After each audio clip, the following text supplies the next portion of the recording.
Sigmund Freud was probably the most famous proponent of such an idea that that religious beliefs are somehow a residue of childhood naivete and that we should just get over them. When you set aside your childhood heroes and your dreams are lost upon a shelf, you're at the age of not believing.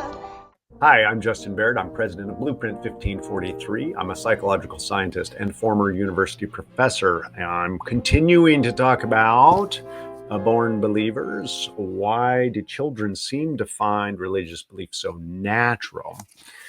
In previous episode, I talked about the general thesis that is captured in this book that I wrote. It appeared back in 2012, Born Believers. But I'm not alone in advancing the idea that we've got scientific evidence now, mostly from developmental psychology, some forms of experimental psychology that were carried out across cultures, anthropology, and other sources that all point to the idea that acquiring religious beliefs is actually a very natural and easy thing to do because of the nature of our minds. But now I want to talk about the philosophical implications of this. This topic is inspired by some of the comments that I received on the Born Believers, the first Born Believers video.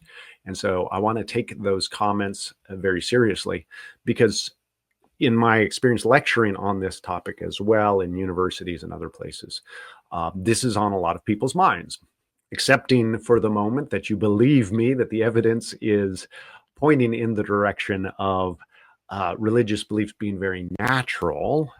It's very easy even from childhood for people to form beliefs in gods, at least one God, maybe many gods, that the idea that there's some part of us that's separable from our bodies, something like a soul or spirit, is a very easy concept to acquire, maybe a very natural concept, that these concepts maybe even need to be discouraged, not encouraged, if you don't want them believed in. Well, so what and who cares in terms of, does that mean that these beliefs are true or false? What are we to make of that? So we might think of the philosophical implications. That's what I want to talk about a little bit. And let me say straight out of the gate here that I am not of the view that the science of religious beliefs shows that the religious beliefs are true. I also don't think it shows that they are false.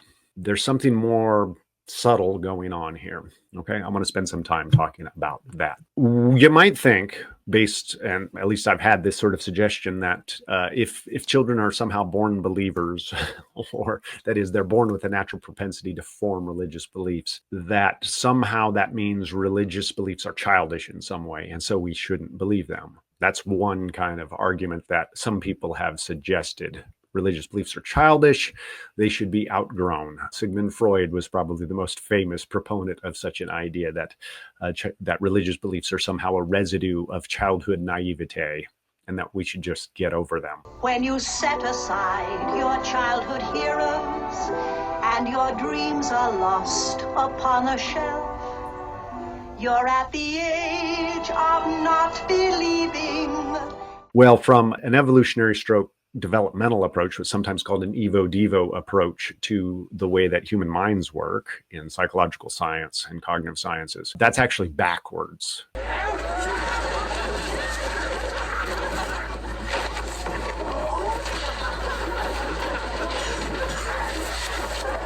So it's usually argued that the reason we have early developing belief propensities or behavioral propensities is because having those beliefs, behaviors, attitudes, values are so important, so valuable, so critical to our survival that actually we should hang on to them. Easy example is easily forming an aversion to snakes. As I've mentioned before, babies very easily form a fear of snakes. It takes very little social input for them to form a fear of snakes. You might say, so they need to outgrow that. Well, in some environments, maybe that's right. That eventually, if you realize that there aren't any dangerous snakes around you, you don't need to be afraid of them anymore. But the reason that that fear of snakes is in there, arguably, is because it was really important to us traditionally and historically across many different cultural environments. And so those are the kinds of things you don't want to just give up on very easily. Forming a bond with your mom is a natural thing. The bonding mechanisms there are natural. They're in place early. Having a special relationship and trust with mom really important for babies to grow up, and arguably for us to even into adulthood, they're really important to us. I don't think that because it's childish to have a special affinity for mom, you should just say, well, then we don't need to have a special affinity for mom because it's childish. That's just really a flimsy argument, and it does go the opposite of the way that we usually think. It's the important stuff that's sort of built in early in life. So let's put that one aside. Well, what else?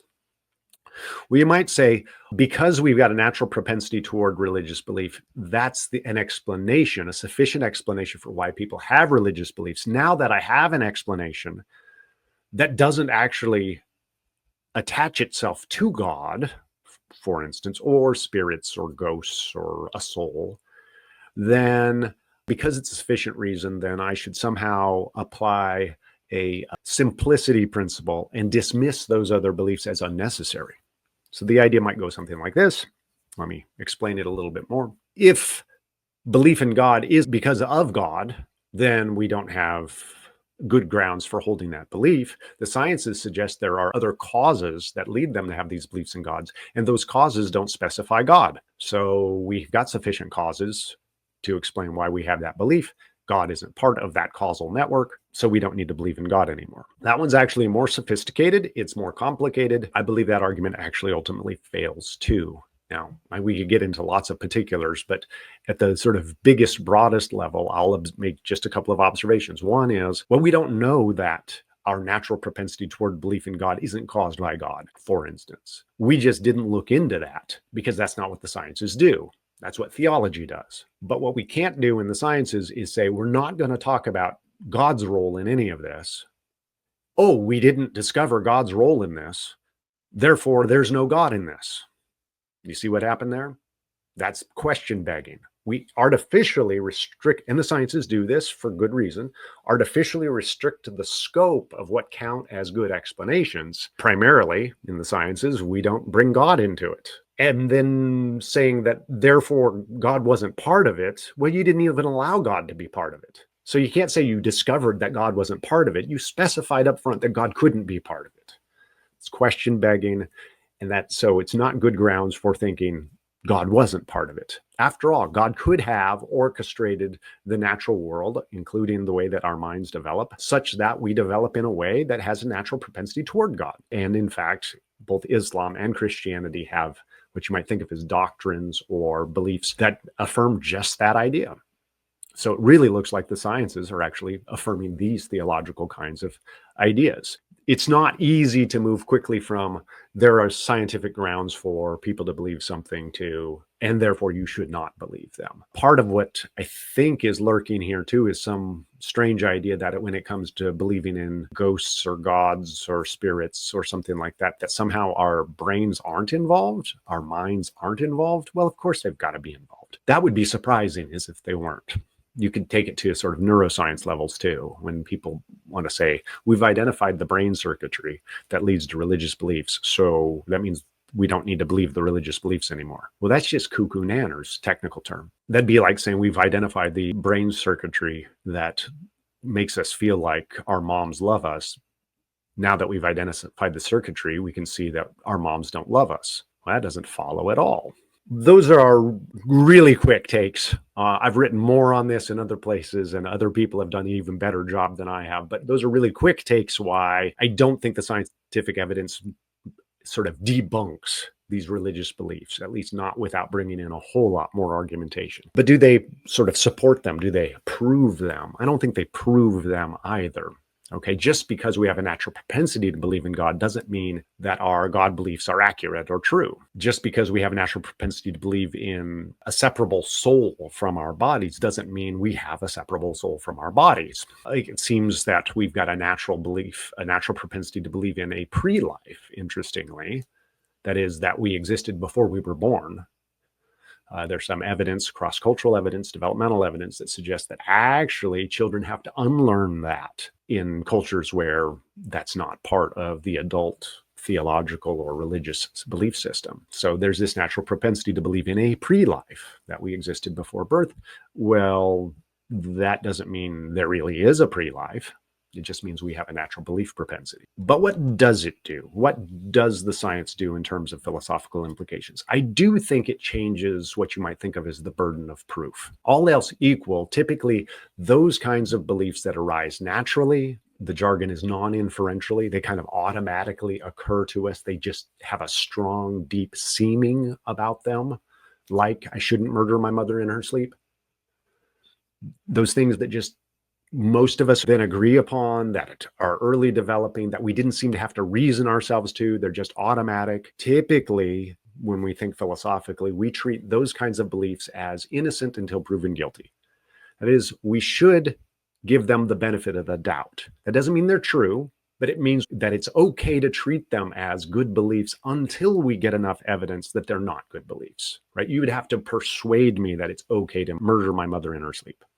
You would have to persuade me very hard that I'm not living in the matrix, that I am living in the matrix, that there isn't an external world out there. Those types of things. My seeming is that there's an external world around me that I'm living in. The burden of proof is on you to convince me otherwise, not on me to prove that it is the case. Okay? That somehow being fair, in trade exchanges, that's just a strong seeming to most of us across cultures. You need to provide the work that that's a false belief. I don't need to provide as much work to justify that. Or to take things less fancy, I have a belief about what I had for breakfast this morning. I'm entitled to that belief until you provide evidence that I'm wrong about that belief. If I had a bagel with cream cheese, bagel! You would need to provide evidence that my memory system was faulty there. Okay, that is a belief that I have non-inferentially. It automatically pops up in my head. I have no reason to think that my brain isn't working properly. I have no reason to think I'm not using my brain in the proper settings. Everything seems to be working right. The burden of proof is on those who would convince me otherwise. I believe that what the cognitive science of religion does, and the born believers thesis, if it turns out to be true, what it does is it shifts the burden of proof. That is, people who have religious beliefs are perfectly entitled to their religious beliefs until sufficient evidence undercuts those particular religious beliefs. That is, the burden of proof shifts to those who want to say, no, you've got this wrong. There really isn't a separable soul from the body. There's something different that makes you you. So in that case, it's the dualism seems to be the natural default, as the jargon in philosophy, the dualism, mind body, separable, or soul body, that seems to be a natural default. It gets the benefit of the doubt. So the burden of proof shifts to those who would argue for what's called monism or physicalism. There is nothing other than the body. Likewise, if belief in at least one God is this cognitive default, the burden of proof is on those who want to persuade us otherwise, those of us who do believe otherwise. Again, it doesn't mean atheism is false. It doesn't mean religious beliefs are true. But what I'm saying is that the religious believers actually, turns out, at least in terms of the broad parameters of their beliefs, that there's at least one God, that there are something like a soul that's separable from the body, etc. Those kinds of ideas you're perfectly entitled to, at least to begin with. The particulars may prove to be incoherent. They may prove to have bad evidence. They may prove to be inconsistent with other things that you really hold near and dear. Those are much more complicated stories. And for those, we have to get into the particulars. The point I'm making is, just because it turns out that children have a natural propensity towards certain kinds of beliefs that we usually call religious, doesn't automatically mean that those beliefs are false. Doesn't mean that they're automatically true either. But what it does mean is that probably most of the time they should be given prima facie or initial assumption of innocent until proven guilty, not guilty until proven innocent. That's my take. I welcome your comments. I welcome questions, and especially suggestions for other topics you'd like me to take up. Thanks for watching. Like, subscribe, share, and see you next time. Why are we not ending the recording? I said end the recording.